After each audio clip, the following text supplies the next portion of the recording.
Kiamat adalah suatu hari yang pasti terjadi. Kita sebagai seorang muslim harus meyakini tentang adanya hari akhir ini. Salah satu cara untuk menambah keyakinan kita terhadap hari akhir adalah dengan mempelajari sesuatu yang berkenaan dengan hari akhir.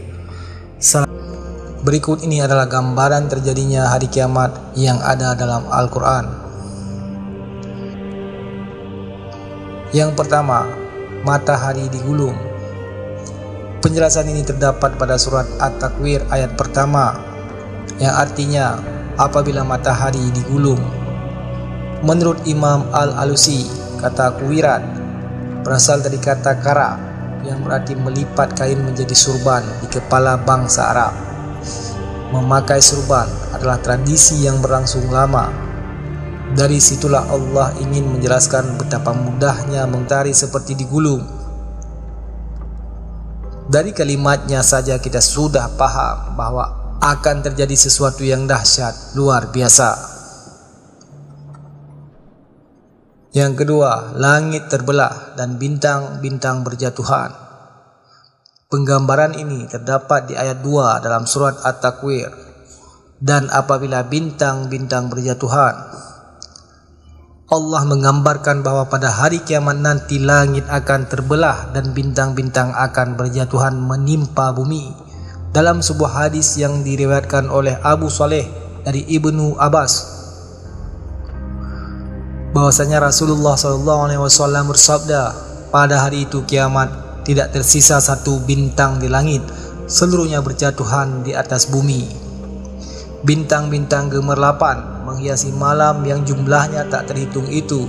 Ketika hari kiamat nanti akan berjatuhan menghancurkan seluruh isi bumi dan penduduknya.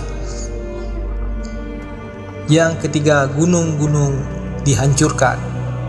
Allah menggambarkan bahwa di hari kiamat nanti gunung-gunung yang berfungsi sebagai pasak bumi akan hancur. Kondisi ini diterangkan di surat At-Takwir ayat 3. Dan apabila gunung-gunung dihancurkan. Kiat ambil sebuah contoh gunung Krakatau yang meletus pada tahun 1883 bisa dikatakan sebagai letusan yang paling dahsyat dalam sejarah manusia modern. Suatu letusan bisa terdengar sampai 4.600 km dari pusat ledakan, atau bisa disimpulkan bahwa ledakan dapat didengar 1/8 penduduk bumi saat itu. Ledakan ini kemudian dicatat dalam rekor sebagai letusan paling dahsyat dalam dunia modern. Jika satu gunung saja letusannya bisa menggegerkan dunia, bisakah Anda bayangkan jika yang meletus bukan hanya satu gunung, melainkan seluruh gunung yang ada di dunia? Penggambaran inilah Allah perjelas di dalam surat Al-Kahfi yang artinya, dan ingatlah yang ketika itu kami perjalankan gunung-gunung dan kamu akan dapat melihat bumi itu datar, dan kami kumpulkan seluruh manusia dan tidak kami tinggalkan seorang pun dari mereka. Quran surat Al-Kahfi ayat 47. Lautan dipanaskan. Allah menjelaskan di dalam ayat 6 bahwa ketika hari kiamat nanti lautan akan diluapkan, dan apabila lautan dijadikan meluap. Di dalam tafsir Jalalain disebutkan bahwa sujira ini bermakna dinyalakan, dan artinya lautan itu akan dinyalakan sehingga berubah menjadi lautan api. Makna ini senada dengan yang Allah jelaskan di dalam surat At-Tur ayat 6 bahwa di bawah dasar lautan ada api. Ini artinya bahwa nanti ketika hari kiamat lautan yang luas itu akan dipanaskan sehingga berubah menjadi api yang menyala dengan hebatnya. Dan saat itu bumi akan menjadi kering dan tidak ada air yang tersisa karena lautan yang berisi air sudah menjadi api. Itu tadi adalah gambaran mengenai hari kiamat yang ada di dalam surat At-Takwir. Sebenarnya masih banyak ayat di dalam Al-Quran yang menjelaskan tentang proses terjadinya hari kiamat. Berhubung ini adalah sedikit ringkasan tentang hari kiamat, dengan gambaran terjadi hari kiamat sebagaimana yang telah kami jelaskan, kita tahu bahwa hari kiamat adalah hari kehancuran alam semesta. Kita sebagai orang muslim sangat meyakini bahwa hari kiamat pasti akan terjadi. Marilah kita gunakan waktu dari sisa hidup kita ini dengan banyak beramal tanpa harus menghitungnya. karena di akhirat nanti adalah waktu perhitungan tanpa ada amal lagi. Setiap yang bernafas pasti mengalami kematian. Begitu juga dengan manusia. Setelah seorang mengalami kematian, bukan berarti perjalanan seorang terhenti. Perjalanan yang harus dilalui oleh setiap orang masih sangat panjang. Salah satunya adalah saat dibangkitkan dari alam kubur. Ketika hari kiamat tiba, hari yang dimana sudah dijanjikan oleh Allah Subhanahu wa Ta'ala kepada penduduk langit dan bumi, seluruh manusia yang telah mengalami kematian akan dibangkitkan kembali. Lalu mereka akan dikumpulkan di tempat yang bernama Padang Mahsyar. Lalu ditimbang amal perbuatan selama di dunia, dan masih banyak lagi perjalanan yang akan dilalui hingga sampai pada titik akhir di mana setiap orang mendapatkan tempat kembali dan balasan yang setimpal dengan amal perbuatannya. Dalam kitab Tanbihul Ghafilin karya Abu Lais As-Samarkandi dijelaskan bahwa ketika manusia dibangkitkan dari kubur dan dikumpulkan di padang mahsyar, terdapat 12 golongan umat manusia dengan keadaan berbeda-beda tergantung amal perbuatannya. Lalu bagaimanakah bentuk ke-12 golongan orang yang dibangkitkan dari kuburan tersebut? Simak ulasannya dengan menonton video ini hingga akhir. Sebelum lanjut, bagi kalian yang belum subscribe, silahkan untuk menekan tombol subscribe terlebih dahulu. Aktifkan lonceng notifikasinya. Bagikan video ini kepada teman-teman kalian, agar semakin banyak orang yang mendapatkan manfaat dari channel ini. Sahabat Cinta Islam Channel, 12 golongan manusia dengan keadaan yang berbeda-beda ketika dibangkitkan dari kuburnya, seperti yang dijelaskan dalam kitab Tanbihul Ghafilin karya Abu Lais As-Samarkandi, adalah sebagai berikut. Pertama, golongan orang-orang yang dibangkitkan dan dikumpulkan dalam keadaan tidak memiliki tangan dan tidak memiliki kaki. Golongan seperti ini disebabkan semasa hidupnya mereka adalah orang-orang yang suka menyakiti hati tetangganya, baik perkataan maupun tingkah lakunya, sehingga para tetangganya tidak nyaman jika bertemu dengannya. Kedua, golongan orang-orang yang dibangkitkan dan dikumpulkan dalam keadaan menyerupai babi.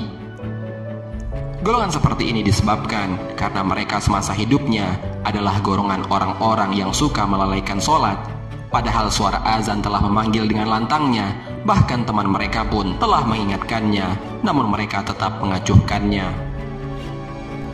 Ketiga, golongan orang-orang yang dibangkitkan dan dikumpulkan dalam keadaan perutnya seperti gunung. Di perutnya dipenuhi oleh ular dan hewan-hewan berbisa lainnya seperti kalajengking dan sejenisnya. Golongan ini disebabkan karena mereka semasa hidupnya adalah orang-orang yang enggan mengeluarkan zakat dan melakukan berbagai cara untuk tidak mengeluarkannya. Keempat, golongan orang-orang yang dibangkitkan dan dikumpulkan dalam keadaan mulutnya mengalirkan darah. Golongan seperti ini disebabkan karena mereka semasa hidupnya senang berbohong dan licik dalam berjual beli. Mereka rela berbohong demi keuntungan dagangannya tanpa memikirkan resikonya. Kelima, golongan orang-orang yang dibangkitkan dan dikumpulkan dalam keadaan kembung. Badan mereka mengeluarkan bau yang sangat busuk, bahkan lebih busuk daripada bangkai. Mereka ini adalah golongan orang-orang yang gemar melakukan maksiat secara sembunyi-sembunyi karena takut kepada manusia, tapi tidak takut kepada Allah Subhanahu wa Ta'ala. Keenam, golongan orang-orang yang dibangkitkan dan dikumpulkan dalam keadaan dipotong tenggorokan dan pundaknya. Mereka adalah golongan orang-orang yang senang bersaksi dengan kesaksian palsu, padahal seorang saksi akan dimintai pertanggungjawabannya di akhirat kelak atas kesaksiannya. Ketujuh, golongan orang-orang yang dibangkitkan dan dikumpulkan dalam keadaan tidak mempunyai lidah. Dari dalam mulutnya mengeluarkan nanah dan darah. Mereka adalah golongan orang-orang yang enggan memberikan kesaksian. Kedelapan, golongan orang-orang yang dibangkitkan dan dikumpulkan dalam keadaan menjungkir balikan kepala mereka dengan posisi kaki mereka di atas kepala mereka. Mereka adalah golongan orang-orang yang sering berbuat zina, kemudian mati dalam keadaan belum bertaubat.